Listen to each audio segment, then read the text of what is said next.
신명기의 말씀입니다. 모세가 백성에게 말하였다. 이스라엘아, 이제 내가 너희에게 실천하라고 가르쳐주는 규정과 법규들을 잘 들어라. 그래야 너희가 살 수 있고 주 너의 조상들의 하느님께서 너희에게 주시는 땅에 들어가 그곳을 차지할 것이다. 보아라, 너희가 들어가 차지하게 될 땅에서 그대로 실천하도록 나는 주 나의 하느님께서 나에게 명령하신 대로 규정과 법규들을 너희에게 가르쳐 주었다. 너희는 그것들을 잘 지키고 실천하여라. 그리하면 민족들이 너희의 지혜와 슬기를 보게 될 것이다. 그들은 이 모든 규정을 듣고 이 위대한 민족은 정말 지혜롭고 슬기로운 백성이구나 하고 말할 것이다. 우리가 부를 때마다 가까이 계셔 주시는 주 우리 하느님 같은 신을 모신 위대한 민족이 또 어디에 있느냐. 또한 내가 오늘 너희 앞에 내놓는 이 모든 율법처럼 올바른 규정과 법규들을 가진 위대한 민족이 또 어디에 있느냐. 너희는 오로지 조심하고 단단히 정신을 차려 너희가 두 눈으로 본 것들을 잊지 않도록 하여라. 그것들이 평생 너희 마음에서 떠나지 않게 하여라. 또한 자자손손에게 그것들을 알려주어라. 주님의 말씀입니다. 하느님 감사합니다. 예루살렘아 주님을 찬미하여라. 예루살렘아 주님을 찬미하여라. 예루살렘아 주님을 찬미하여라. 시온아 내 하느님을 찬양하여라. 그분은 내 성문의 빗장을 튼튼하게 하시고 내 안에 사는 아들들에게 복을 내리신다. 예루살렘아 주님을 찬미하여라. 당신 말씀 세상에 보내시니 그 말씀 빠르게도 달려가네. 주님은 흰 눈을 양털처럼 내리시고 서리를 재처럼 뿌리신다. 예루살렘아 주님을 찬미하여라. 주님은 당신 말씀 야곱에게 규칙과 계명 이스라엘에게 알리신다. 어느 민족에게 이같이 하셨던가. 그들은 계명을 알지 못하네. 예루살렘아 주님을 찬미하여라. 그리스도님 찬미와 영광 받으소서. 그리스도님 찬미와 영광 받으소서. 주님 당신 말씀은 영이며 생명이시옵니다. 당신께는 영원한 생명의 말씀이 있나이다. 그리스도님 찬미와 영광 받으소서.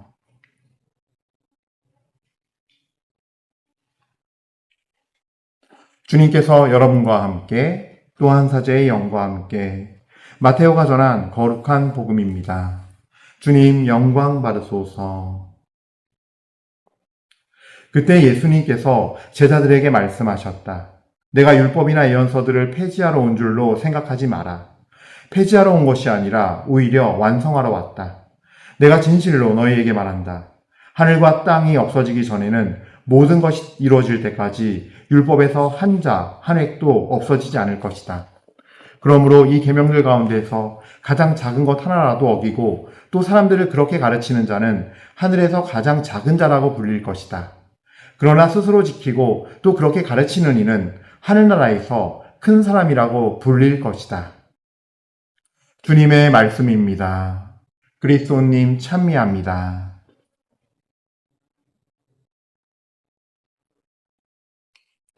찬미예수님, 은율 1830 교회 여러분들, 그래요. 잘 지내시고 계시죠? 자, 그래 오늘 또 우리 이렇게 하루 주신 주님께 감사드리면서 우리 주님의 이름을 찬미드리고 감사드리고 경배하면서 시작합시다. 주님을 찬미합니다. 주님 감사합니다. 사랑합니다. 자, 그래요. 오늘 복음 말씀 보면요. 예수님께서 계명을 지킬 것을 그래서 아주 작은 것 하나라도 잘 그렇게 가르치고 지키도록 하는 사람은 하늘나라에서 큰 사람이라 불릴 것이다. 라는 이 말씀을 우리가 전에 듣습니다. 근데 그 전에, 이 마테오복음 5장 17절부터 19절 말씀, 보면요. 여러분 이거 아셔야 돼요. 그러니까 마테오복음에서는요, 5장, 6장, 7장이 뭐냐면, 진복팔단 선언하는 산상설교예요. 5장부터 7장까지 그 긴 내용이. 근데, 그렇기 때문에 이 내용은 뭐와 연결되어 있냐면요. 우리가 지상에서 천상의 행복을 누리는 삶과 연관되어 있는 거예요. 즉, 우리가 지상에서 하느님 나라를 사는 법이에요.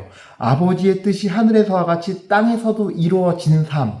그런 사람들의 삶, 이루는 사람들의 삶. 그 이루는 열매를 맺는 사람들의 참 행복을 누리는 삶에 관한 설교이기 때문에 잘 듣고 기억하셔야 돼요. 내가 인생을 어떻게 해야 참으로 행복하게 살 수 있을까? 뭐냐면 바로 하느님 나라에서의 계명들, 성경 말씀들과 그 가르침들을 가장 작은 것 하나도 놓치지 않고 내가 전해주고 살아가는 사람이 참으로 행복한 사람이 되고 후에 내가 주님의 나라에서 큰 사람이라 불릴 수 있는, 또 그렇게 사는 사람일수록 큰 사람인 것이 바로 우리가 받을 어떤 그 약속의 선물이고 약속의 그 결과라는 거죠. 예. 그래서 요거를 알아두시고서 이 말씀을 보는 게 좋을 것 같아요. 예. 일단은 예수님에 대해서 우리가 생각할 때 조금 잘못 생각할 수 있는 것 중에 하나가 예수님이란 인물의 탄생을 기점으로 구약과 신약, 즉 BC, Before Christ, AD, Anno Domini 이 시기가 나뉘는데, 근데 이 기준점이 마치도 뭐 성경 안에서도 예수님이 말씀을 막 전복시키고 뒤바꾼 걸로 생각하는 경우들이 있어요. 그건 실제 예수님과 같이 살았던 율법학자들이나 바리사이들도 예수님께서 율법의 질서를 흐트러뜨린다고 생각했거든요. 근데 그게 전혀 아니에요. 만약에 우리가 지금 그런 생각을 하고서 성경을 바라본다면 우리도 그 당시 바리사이나 율법학자들과 같은 잘못된 시선으로, 악의 시선, 그러니까 어둠의 시선으로 바라본다는 의미예요. 시기적으로야 예수님의 탄생을 기점으로 그건 숫자이기 때문에, 연도를 측정하는 특정을 위한 숫자이기 때문에 나뉘었을지 몰라도 영적으로 봤을 때는 예수님의 탄생으로 인해서 구약의 말씀들이 더 풍성하게 완성됐다는 거지요. 삐뚤어지고 악한 사람들이 주님께서 이 모세에게 주신 율법과 예언서의 말씀들을 실천하지 않고 곡해하고 거기에다가 잘못된 인간적인 해석을 넣어서 예수님께서 마르코복음 7장이나 다른 복음서에 보면 코르반이라고 하면서 혼내잖아요. 너희는 부모님께 해드려야 할 효도를 주님께 대신했습니다라고 하면서 코르반 한 마리만 하면 된다. 이런 너희들의 인간적인 조상들의 전통을 너희는 하나님의 것이냐 따르고 있다. 그러니까 구약의 역사가 시간이 흐르면서 자꾸 인간적인 해석들, 잘못된 해석들을 하기 한 것이지, 예수님께서는 오히려 율법과 예언서의 말씀을 완성하셨죠. 그렇기 때문에 갈라서고 폐지하고 또 예수님께서 뭔가 다른 해석을 가해서 이거를 전복하거나 뒤집거나 무질서하게 한 것이 아니에요. 예수님은 오히려 과거로부터는 그 구약의 말씀을 완성도 있게 마음을 다하여, 정성을 다하여, 온 힘을 다하여 성부 하느님의 뜻을 따라서 그 뜻에 온전히 맞게 그 말씀 그대로 실천하신 거예요. 그래서 그 말씀이 영이며 생명이 되게 하셨고, 많은 이들에게 예수님의 그 삶을 통해서, 말씀을 살아내는 삶을 통해서 그 주님 성부 하느님과 그 예수님의 그 안에 계신 성령 일치한 그 삶 안에서 나오는 선한 능력이 된 거죠. 그래서 치유가 일어나고 필요에 따라서 구마가 일어나고 기적들도 일어나고 한 거죠. 그러니까 뭐냐면요, 우리가 잘못 이해하고 있다는 거예요. 그러니까 성경을 볼 때 그건 구약시대 얘기야 라고 하는 경우들이 있거든요. 신앙생활 오래 한 사람들이고 열심히 한 사람들인데 그렇게 얘기를 해요. 아니에요.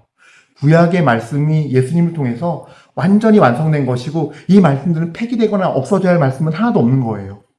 온전히 우리가 살아내서 완성시켜야 되는 건데, 신약의 의미는 뭐냐 하면요, 그 말씀의 의미를 올바른 정말 하나님의 눈을 가지고 영적인 주님의 시선을 가지고 완전한 사랑으로 살아내는 것, 그래서 사랑을 이루고 그 덕을 이뤄내는 것, 그래서 열매 맺는 삶이 되는 것, 이거를 어떻게 하는지 인간으로 오신 하나님이신 예수 그리스도께서, 인성을 취하신 하나님이신 예수 그리스도께서 하나님의 아들로서 인간이 되어 보여주신 거예요. 직접 살아내시고. 그래서 이 구약과 신약은 별개가 아니고, 구약의 말씀들은 지금은 뭐 필요 없는 말씀들이 아니고, 또 그 당시의 것이고 이제 예수님은 다 없어졌어, 이게 아니라는 거예요. 그러니까 구약에 있는 율법들이 폐기된 것이 아니라는 거예요, 사실은. 그러니까 폐기됐다는 표현을 히브리서나 이런 데 쓰고 있는데, 그 의미는 예수님의 그 죽음으로 인해서 복음의 그 능력으로, 복음을 통해서 이제 완성이 됐기 때문에, 예수님의 복음이 선포되었기 때문에 과거의 율법의 조항에 매여 있지 말라는, 율법의 노예로 살지 말라는 거예요. 우리는 그것보다 더 크신 주님의 은혜를 힘입어 예수님의 믿음을 통한, 예수님을 믿는 그 구원, 십자가의 구원을 믿는 그 은혜를 받아서 그 율법들과 예언서의 말씀들을, 계명들을 살아내는 새로운 선한 능력을 살아낸다는 걸 얘기하는 거예요. 그런 의미의 팩인 거예요. 그래서 갈라디아서에서 복음을 믿어서 구원받았다는 의미는 뭐냐 하면 이 율법들이 필요 없어가 아니라 그 복음의 능력과 힘이 이 율법의 말씀을 완전히 완성시켜서 살아내는 선한 능력을 우리에게 예수님을 통해서 그 은혜를 부어준다는 거죠. 성령을 통해서 그 은혜가 부어진다는 거죠. 그렇게 해서 완전하게 살아낸다는 의미예요. 예. 그래서 복음을 믿고 예수 그리스도를 믿고 따라가야 한다는 걸 얘기하는 거죠. 예. 그랬을 때 진정이 율법의 말씀들이 내 안에서 실천이 되고 말씀을 살게 되고 성취가 되는 역사가 있다라는 거예요. 예. 그래서 오해 없으시기 바라고 의미를 잘 구분해서 들으셔야 돼요. 그러므로 오늘 예수님의 복음 말씀 첫 시작 5장 17절 말씀은 참으로 마땅하고 옳은 말씀이에요. 내가 율법이나 예언서를 폐지하러 온 줄로 생각하지 마라. 폐지하러 온 것이 아니라 오히려 완성하러 왔다. 어떤 마음으로 하나님을 사랑하면서 따라야 하는지, 그 말씀을 듣고 따라야 되는지를 알려주신 거지요. 잘못 듣고 잘못 따르면은 코르반과 같은 조상들의 계명을, 조상들이 준 전통을 하나님의 계명이냐 하나님의 말씀이냐 가르치는 잘못을 범해요. 그래서 우리도 복음이 선포된 이 시대에 바리사이나 율법학자들처럼 살 수 있다라는 걸 말씀하시는 거예요. 그래서 우리는 주님의 은총을 청해야 돼요. 주님께서 조명해주지 않고 빛으로 비춰주지 않으면요, 우리는 주님의 말씀을 깨달을 수가 없어요. 그래서 말씀을 읽을 때 소리내서 읽으라고 하는 이유, 저는 소리내서 읽으라고 많이 얘기하거든요. 소리낼 때 세 가지 효과가 있어요. 내가 주님의 말씀을 받아 먹습니다. 이 말씀 소리에서 읽는 걸 통해서. 두 번째로 내가 이 세상에 이 현세에 있는 어둠의 세력들에게, 마귀들에게, 사탄의 세력에게 명령하는 거예요. 나는 주님의 자녀이다. 그래서 내가 이 말씀을 영이며 생명으로 여기고 받아 먹는 것이다. 오늘 복음하라서 말씀처럼 주님 당신 말씀은 영이며 생명이시옵니다. 당신께는 영원한 생명의 말씀이 있나이다.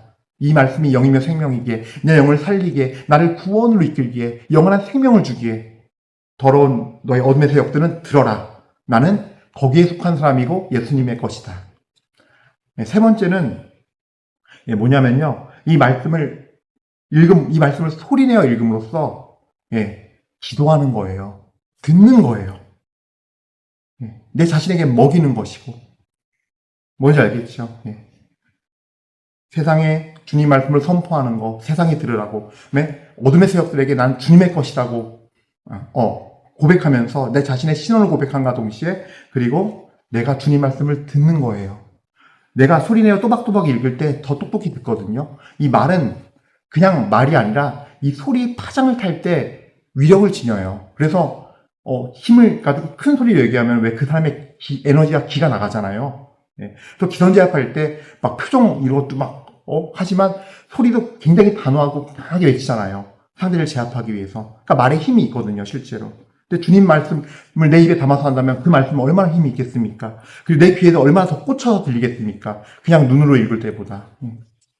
그러면서 제가 이제 이런 팁들을 알려드리는 거는 그렇게 해서 내 마음 안에 이 말씀이 영의 양식으로 꽂혀야 돼요. 생명의 양식이 돼야 돼요. 그러면서 내 안에 빛이 들어오고 내 안에 어둠을 몰아내야 돼요. 그럼으로써 우리는 하나님의 은총을 받아서 그 빛을 받은 그 은총의 힘으로 말씀을 깨닫고 깨달은 바를 실천할 수 있는 힘을 얻는 거예요. 그래서 여러분 스스로가 정말로 스스로 지키고 그걸 가르치고 내가 행하는 사람이 되는 거. 예수님의 삶도 그랬잖아요. 새벽에 정말 일어나서 하나님 앞에 가서 씨르고 기도드리고 그 어두운 새벽에 그리고 내려와서 다른 고을을 찾아다니시면서 말씀을 전하셨어요. 선포하셨어요. 그리고 자기도 그 말씀을 살고 살아내면서 이겨내셨어요. 심지어 예수님은 성경 보면요. 가보면 그래요. 예수님은요. 그 하얀 거짓말, 백색 거짓말도 안 하셔요. 그냥 있는 그대로 하세요. 백색 거짓말조차 안 하시면서. 그러니까 완전히 살아내신 거예요. 하나님과 일치하여서 그분의 시선 안에서 그분의 영의 그 눈으로 거룩함을 힘입어 그렇게 살아가셨어요. 그러니까 우리가 살아가야 할 삶의 방식은 예수님이 다 보여주셨고 그게 완성형이니 우리는 그걸 따라가면 되는 거예요. 그리고 여러분 이제 여정에 대해서 좀 전 보충 설명하려고 그래요. 오늘 제1독서 신명기서 4장 5절부터 9절까지 말씀인데요.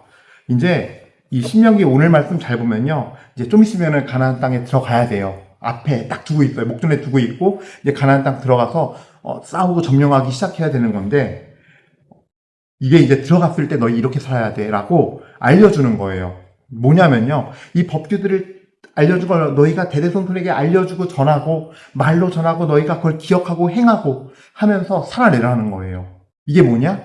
성화된 사람들의 삶이에요. 다시 얘기하면, 그러니까 왜 성화의 삶인지 이제 그 단계를 설명할 거예요. 우리가 교회 안에서 이 예표가 되는 게 있는데, 이집트 종살이는 죄살이, 죄 노예 시절. 그러니까 이집트, 가나안 땅 이런 게 다 어떤 영적인 비밀과 의미가 있는 건데, 이집트 파라오 왕의 종살이는 뭐냐면요, 하느님의 왕이 아닌 파라오, 그러니까 상징이에요. 뭐 실제 이집트 파라오가 뭐 악마다 마귀다 이런 얘기를 하려는 게 아니라 이 성경 안에서는 그냥 영적인 의미를 그렇게 담고 있다라는 거죠. 바로 죄의 종살이 할 때 마귀의 종이 되어 살아가는 시절, 그러다가 홍해를 건너는 것이 세례예요. 우리 교회가 하나님의 자녀가 되는 세례, 그것이 바로 홍해를 건너는 것. 홍해바다 갈라지고 그 밑을 건너갈 때 이 물로 죄를 씻고 통과하는 것. 그래서 옛날에 세례 줄 때 세례자 요한도 어떻게 해요? 침례였어요. 담궈요. 네. 왜냐면요, 깨끗해지는, 온몸이 다 깨끗해지는 것도 있지만 물은 담궈서 안 빼면 어떻게 돼요? 익사하죠. 숨 막혀 죽죠. 세상에 대해 죽는 거예요. 이 물로 정화가 되면서 내 영혼은 세상에 대해 죽고 세례받아 나갈 때, 즉 죄의 종살이 이집트 땅에서 광야로 진입할 때, 하느님과의 만남이 시작되는 자리로 진입할 때, 광야로 들어갈 때, 옛날에 이집트 종살이에 나는 죄의 노예, 죄의 종이었던 나는 죽고 이제 자유인이 된 거예요. 하느님 앞에 자유인이 된 시작점인 거예요. 그게 바로 세례예요. 너희는 이제 정말 구세주 예수님의 그 십자가의 구원으로 속량한 그 속량의 은혜를 줬게, 원죄와 본죄를 그때 사해주는 거예요. 그리고 새롭게 시작하는 거예요. 네. 그게 바로 홍해바다를 건너는 의미이고, 그 홍해바다를 건너는 의미를 통해서 교회는 세례의 의미를 그렇게 고백을 해요. 이제 다 광야의 여정이에요. 근데 여기서부터 좀 뭔가 명확하게 개념 정리가 좀 돼야 한다는 생각이 드는 게, 이때부터 본격적으로 정화의 여정, 순종훈련이 시작돼요. 그래서 보면 뭐가 반복되냐면요, 광야에서 불평을 해요. 불평하고 또 이게 반복돼요. 그러면서 하는 말이 꼭 있어요. 아, 이거 에집트 노예살이였어도 좋았는데, 고기도 배불리 먹을 수 있었고, 뭣도 할 수 있었고. 하나님께서 그래서 만나를 주세요. 만나를 주기 시작하고 몇 달 며칠 먹을 메추리도 막 내어주시고 그랬어요. 근데 이때까지는 하나님이 벌하시진 않았어요. 그 불평을 들으시고 모세가 부르짖으면 물을 내주시고 주셨어요. 근데 시나이 산에 이르러 하나님과 이스라엘 백성이 계약을 맺어요. 그때 모세는 시나이 산에서 40일간 있으면서 돌을 십계명 판을 받아오지요. 이 이후부터 바뀌어요. 이 이후부터, 계약을 맺은 이후부터, 이 계약은 뭐냐면 너희는 나의 것이다라는 거예요. 나의 백성. 그래서 나에 속해 있고 나의 말을 들어라. 그럼 내가 너희를 보살피고 안전하게 살려주겠다. 그러나 그렇지 않으면 너희가 살지 못할 것이다. 즉 광야의 여정을 통해서 이 순종훈련이 시작되는데, 이 광야 여정에서 정말 하나님과 계약을 맺고 주님을 만난 백성, 이 계약이 된, 관계가 맺어진 백성들은 그때부터 불평하면 하나님이 벌하기 시작했어요. 정화시키는 의미예요. 그러니까 이스라엘 백성들을 60만이지만 이스라엘을 60만을 그냥 하나, 내가 이스라엘이에요. 은성제 이스라엘이라고 할게요. 이 이스라엘에 있는 죄성들과 정화시키는 거예요. 그 마지막 하이라이트가 뭐였냐면은 40명의 정탐꾼을 가나안에 보내고 왔는데, 와서 보고를 하는데 여푼네의 아들 칼렙과 눈의 아들 여호수아만이 저기 점령할 수 있다고, 이제 진격하자 그러고 나머지 38명이 백성들을 선동해서 우리 여기까지 나오게 한 다음에 메뚜기 저 조그마한 우리가 저 거인족들에게 다 죽게 할 셈이냐 하면서 막 다 이제 난리가 나요. 막 사람들이 막 대성통곡을 하고 마치 나라 잃은 사람처럼, 망한 사람처럼. 그래서 막 분노하고 막 불만을 표시하고 대들어요. 그래서 하나님이 그들을 다 없애버리시기로 작정을 해요. 뭐예요? 내가 이스라엘이면 이스라엘의 그거를 다 없애버리시는 거예요. 안에 있는 이 죄성들, 하나님을 따르지 않고 대적하는 마음과 생각들, 그것들은 다 내 자아와 관련돼 있어요. 내 자아가 옳다고 믿는 거, 잘한다고 생각하는 건, 내가 맞다고 생각하는 거, 나를 사랑하는, 나를 있게 해주고, 나를 안정감을 주고 하는 그 모든 것, 내가 사랑하는 것들, 또 자기의 등등의 그 모든 것들을 하나님은 없애요. 주님을 대적하게 하고, 주님께 불평하게 하고, 주님께 안 가게 하고 하는 것들. 그래서 마지막 그 정탐후의 내용 보면요. 우리가 이집트 살 땐 좋았는데부터 시작해서 끌어내서 우리를 죽이게 한다. 거기 있었으면은 고기도 배불리 먹을 수 있고 하면서 옛생활, 죄된 생활을 그리워하는 거. 그 요소들을, 그 사람들이 다 없애요. 그리고 40년 동안 삥삥 돌려요. 왜? 광야에서 태어나서 광야에서 살면서 이집트 시절을 모르는 그 죄를 모르고 그냥 여기서 순종하면서 불기둥이 가면은 이동하고 또 불기둥이 가만히 있으면 멈춰서고 하는 그 여정으로 훈련받은 세대가 자라나서 가나안에 들어가요. 이스라엘이라는 나를 이스라엘로 해서 놓고 보면요. 그 정화훈련 여정이에요. 그 모든 순종훈련을 통해서 순종을 시키게 하고 하나님을 따르게 함으로써 주인받기가 이루어지고 하나님을 온전히 신뢰하고 따를 수 있는, 주인으로 모실 수 있는 그 여정을 40년 동안 광야를 뺑뺑이 돌린 거예요. 그렇게 되라고. 그래서 이스라엘 백성, 이집트 땅을 건너온 백성 중에는 둘만 남죠. 칼렙과 여호수아. 남기고 다 건너가요. 요르단강을. 그리고 나서 시작되는 두 번째 정화 여정은 뭐냐?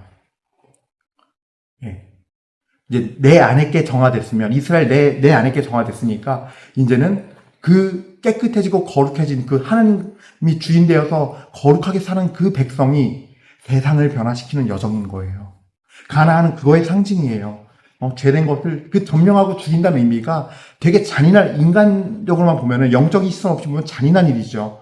사람이 사람을 막 살육하고 짐승까지 다 죽이고 하는 완전봉헌물로 바치라고 하는 게 다른 의미가 아니라 영적인 의미가 담겨 있는 거예요. 거기에는 어떤 의미냐면은 너희가 주님께 정말로 싸워나가면서, 아까 싸우면서 정말 너희가 온 힘을 다해서 주님을 사랑하여서 선을 이뤄내는 삶을 살면서 그 악들을 다 쓸어내고 주님께 완전히 바치라는 거예요. 모든 거를, 그 땅과 그 모든 거를 너희 자신까지도 바치면서 분투하며 싸우면서 주님께 의탁하면서 앞으로 전진해 나가면서 너희 전 존재를 주님께 너희 전 존재까지도 주님께 바치라는 거지요.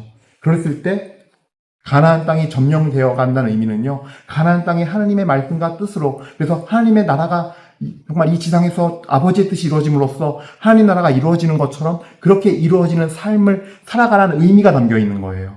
그러니까 그렇게 함으로써 정화에서 성화가 되는, 그리고 오늘 이 신명기서 4장 1절 말씀과 5절부터 9절까지 이 말씀은 바로 들어가서 너희가 새기면서 말씀대로 계속 살아야 돼가 뭐냐면요, 성화된 사람의 모습이에요. 성화된 이의 모습.